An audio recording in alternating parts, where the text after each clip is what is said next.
நிலையான நிலவரி திட்டம் எப்பொழுது கொண்டு வரப்பட்டதுன்னா 1793. யார் கொண்டு வந்தாங்க அப்படின்னு பார்த்தோம்னா காரன் வாலிஸ் பிரபு. அதாவது இந்தியாவில் காவல்துறை சீர்திருத்தத்தை அறிமுகப்படுத்தியவர் தான் யார்? காரன் வாலிஸ் பிரபு. அவர் தான் என்ன பண்ணுறாரு? நிலையான நிலவரி திட்டத்தை கொண்டு வர்றாரு 1793. சரிங்களா?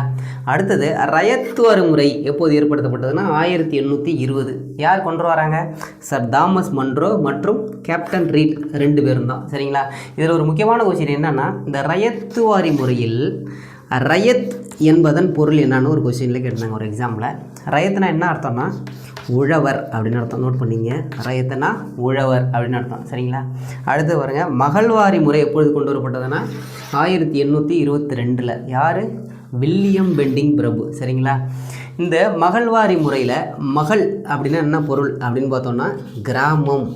இதெல்லாம் புக்கில் இருக்காது, நோட் பண்ணி வச்சிங்க. மகள்வாரி முறையில் மகள் அப்படிங்கிறது பொருள் என்னென்னா கிராமம்.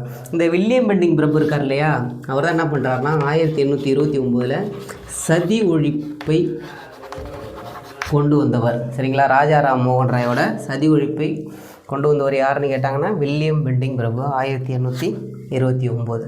தேங்க்யூ.